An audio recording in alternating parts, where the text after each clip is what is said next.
बिस्मिल्लाहिर्रहमानिर्रहीम। D fellows, आइए आज का लेक्चर शुरू करने से पहले रब्बे ज़ुल जलाल की बारगाह में एक दफ़ा फिर मुल्तजी हों कि मौला करीम हमें ऐसे सजदों की तौफीक अता फरमा कि जिससे खिदमत खल्क़ का जज्बा बढ़े।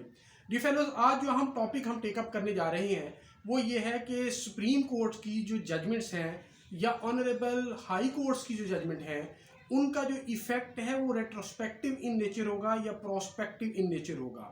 मीनिंग देयर बाय कि क्या सपोज आज अगर एक जजमेंट अनाउंस हुई है तो क्या इसका जो इफेक्ट है ये फ्यूचरिस्टिक होगा, फ्यूचर में होगा या कि माजी में भी होगा। डी फेलोस, इस क्वेश्चन को एड्रेस किया गया है दो लैंडमार्क जजमेंट्स में। एक लेटेस्ट है honourable Lahore high court Lahore की और एक सुप्रीम कोर्ट की है। लाहौर हाई कोर्ट लाहौर की है 2023 LHC पेज 3942 और सुप्रीम कोर्ट की है 2017 SCMR पेज 206। आसान अल्फाज में इस जजमेंट के अंदर ये बताया गया कि जो इफेक्ट है judgements of the honourable supreme court और हाई कोर्ट्स का वो रेट्रोस्पेक्टिव इन नेचर है, यानी ये माजी से शुरू होगा। और इसके अंदर ये बताया गया कि चूंकि जो ऑनरेबल कोर्ट्स की जजमेंट्स हैं वो क्लैरिफाई करती हैं किसी एम्बिग्युटी की जो श्राउड कर रही होती है किसी भी लॉ को।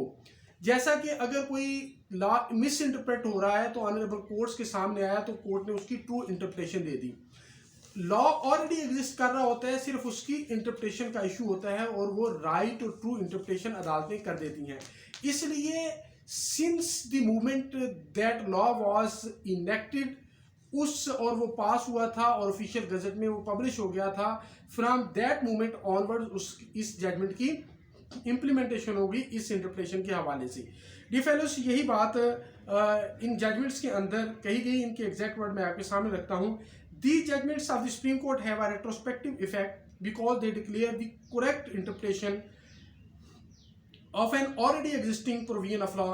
Any authoritative judgment is always considered as not laying down the law for the first time but declaring it as it should have been or it should be understood to have been from its inception.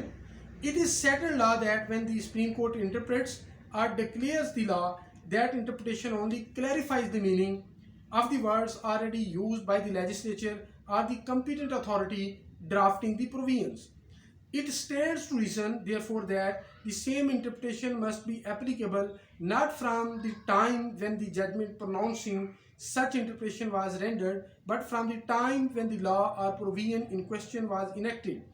Dear fellows, ये बात बड़ी clarity के साथ बता दी गई कि judgements of supreme court and Lahore honourable high courts ये retrospective in nature होगा। Thank you.